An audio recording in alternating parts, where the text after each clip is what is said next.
السلام علیکم، میں ہوں طیب حنیف۔ دوستو، سپریم کورٹ میں پاکستان تحریک انصاف کے وکلاء نے ایک نیا انقلاب برپا کر دیا ہے۔ ساڈا حق اتھے رکھ، یہ والا سلوگن آج ہمیں سپریم کورٹ میں سنائی دیا ہے، اور پاکستان تحریک انصاف کی جو مخصوص نشستوں کے اوپر مبینہ طور کے اوپر جان بوجھ کر چیف الیکشن کمشنر صاحب جو ہیں وہ اس کو ڈیلے کر رہے تھے، لیکن پی ٹی آئی نے بڑا زبردست چال کھیلا ہے، اور اس کے بعد یقیناً پاکستان تحریک انصاف کے جو وکلاء ہیں ان کو ایک بڑی کامیابی ملی ہے۔ اس کے اوپر ہم بات کریں گے اور آپ کو یہ بتائیں گے کہ اگر اس نشستوں کے اوپر مزید ڈیلے کیا جاتا ہے تو اس سے کون سا بڑا آئینی بحران پیدا ہوگا، اور یہ بات اب عدالتوں کو بھی سمجھ آ چکی ہے، ہائی کورٹ میں بھی اور سپریم کورٹ میں بھی، کہ یہ معاملہ اتنا آسان نہیں ہے جس کو آپ اگنور کر کے یہ نئی حکومت آپ بننے دیں۔ اس کے اوپر ہم بات کریں گے۔ آپ ہمارے چینل کو سبسکرائب کر لیں، بیل آئیکن کو پریس کر لیں۔ جو لوگ ہمیں فیس بک کے اوپر دیکھتے ہیں، ویڈیو کو لائک اور شیئر ضرور کریں، اور اسپیشلی آپ کے حلقے سے فارم 45 اور فارم 47 کے اوپر کون جیتا ہے اس کے اوپر آپ نے کامنٹ باکس میں ضرور لکھنا ہے۔ وزیر اعظم کا جو انتخاب ہے اس کے لیے اتوار کا جو دن ہے وہ سلیکٹ کیا گیا ہے کہ اس دن ہونا ہے یہ الیکشنز، لیکن اس سے پہلے پاکستان تحریک انصاف نے ایک بڑی گیم ڈالی ہے، اور وہ گیم یہ ہے کہ پی ٹی آئی نے مخصوص جو نشستیں ہیں اس کے اوپر ایک پٹیشن اب عدالت میں دائر کر دی ہے۔ الیکشن کمیشن میں کیا ہو رہا ہے اس کے اوپر بھی میں بات کرتا ہوں۔ اس سے پہلے شیر افضل مروت صاحب جو ہیں انہوں نے ایک بڑی گیم کی ہے۔ اس وقت پاکستان تحریک انصاف 3 جو پٹیشنز ہیں وہ لے کر عدالت میں پہنچی ہوئی ہے، اور ان میں سے ایک جو پٹیشن ہے اس کا فیصلہ آنے کی صورت میں یہ الیکشن کا جو پورا سسٹم ہے وہ درہم برہم ہو سکتا ہے۔ سب سے پہلے تو یہ کہ پاکستان تحریک انصاف نے یہ فیصلہ کیا کہ عمران خان کی یہ ہدایات ہیں کہ ہمیں جو ووٹ ملا ہے، عوام نے جو ووٹ ملا ہے، اگر ہم اس کی حفاظت نہ کر سکے، اگر ہم یہ جو ووٹ ہے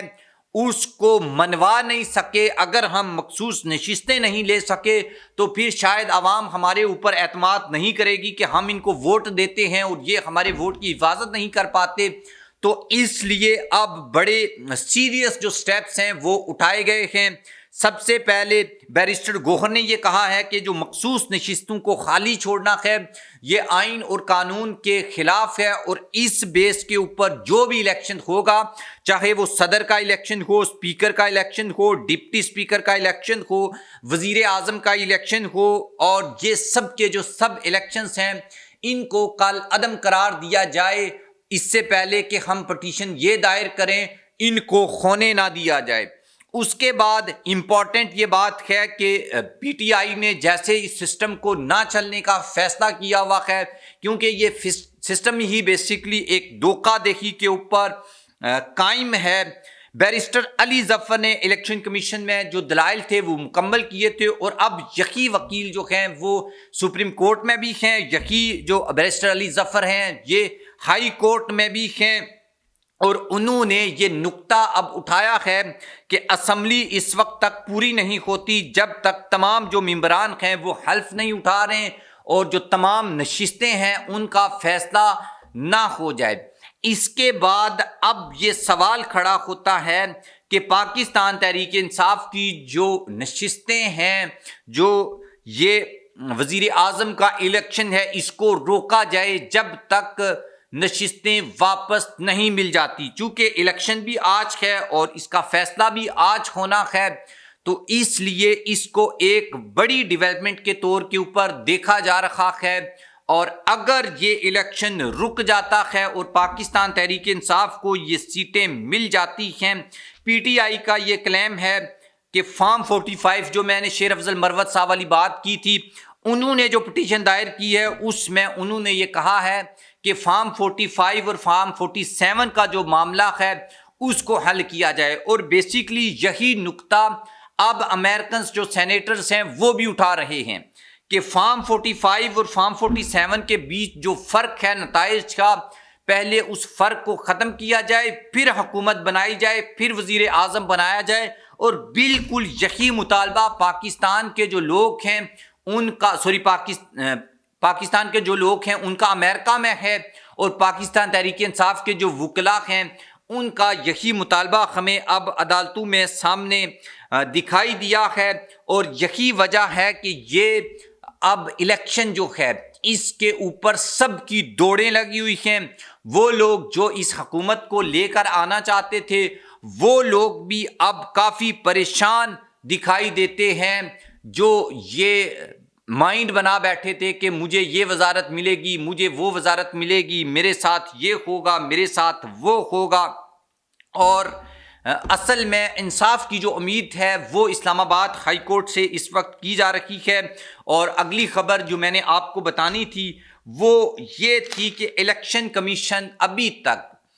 یہ ڈیلینگ جو ٹیکٹس ہے وہ استعمال کر رہا ہے، اور اس کا مقصد صرف یہ ہے کہ کسی نہ کسی طریقے سے شہباز شریف وزیر اعظم بن جائیں، اور اس کے بعد چیزوں کو کنٹرول کرنے کی کوشش کی جائے گی۔ اس کے بعد جو پروٹیسٹ ہیں ان کو بھی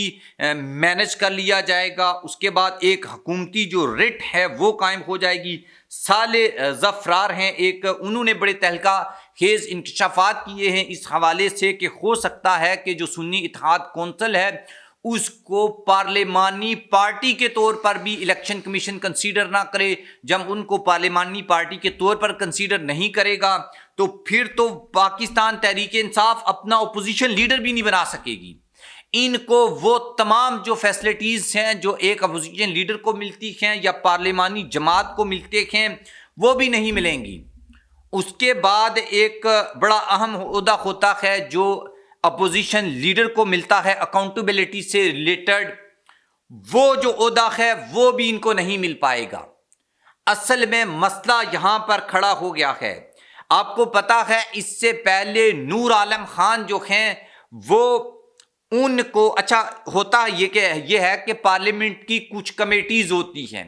اور ان جو کمیٹیز ہیں اس کا جو چیئرمین ہوتا ہے وہ اپوزیشن ڈیسائیڈ کرتی ہے، اور اس میں جو سب سے بڑی کمیٹی ہے وہ اکاؤنٹیبلٹی سے ریلیٹڈ ہے۔ اور اگر وہاں پر آ کر پاکستان تحریک انصاف کا بندہ بیٹھ جاتا ہے تو ان کے لیے بڑا مسئلہ ہو جائے گا۔ اس لیے یہ چاہتے ہیں کہ کسی بھی صورت میں اپوزیشن جو لیڈر ہے اور اپوزیشن میں وہ دوسرا جو قائمہ کمیٹی برائے اکاؤنٹیبلٹی ہوتی ہے اس کا جو چیئرمین ہے وہ کسی بھی صورت پاکستان تحریک انصاف سے نہیں ہونا چاہیے۔ اس لیے سنی اتحاد کونسل ہی کو نکال دیا جائے اور نیا کوئی راجہ ریاض ٹائپ کا یا نور عالم خان ٹائپ کا کوئی بندہ اس کو ہم یہاں پر لگائیں تاکہ ہماری جو کرپشن کی داستانیں ہیں وہ چھپی رہیں۔ اس کے اوپر کوئی یعنی جو کیس انہوں نے پی ڈی ایم میں معاف کروائے تھے ان کے اوپر کسی قسم کا جو سمجھوتا ہے وہ ہو جائے، لیکن چیزیں جو ہیں وہ ان کے حق میں ابھی تک نہیں آ رہی، اور ہر ممکن طریقے سے پی ٹی آئی کی کوشش ہے کہ یہ جو الیکشن ہے وزیر اعظم کا اس کو رکوایا جائے۔ لیٹ سی دیکھتے ہیں اس کے اوپر کیا ڈیولپمنٹ ہوتی ہے۔ اس سے پہلے بھی پی ٹی آئی نے بڑے شاندار طریقے سے عدالتوں میں ان کا مقابلہ کیا تھا، اب بھی پی ٹی آئی ان کا مقابلہ کر رہی ہے، اور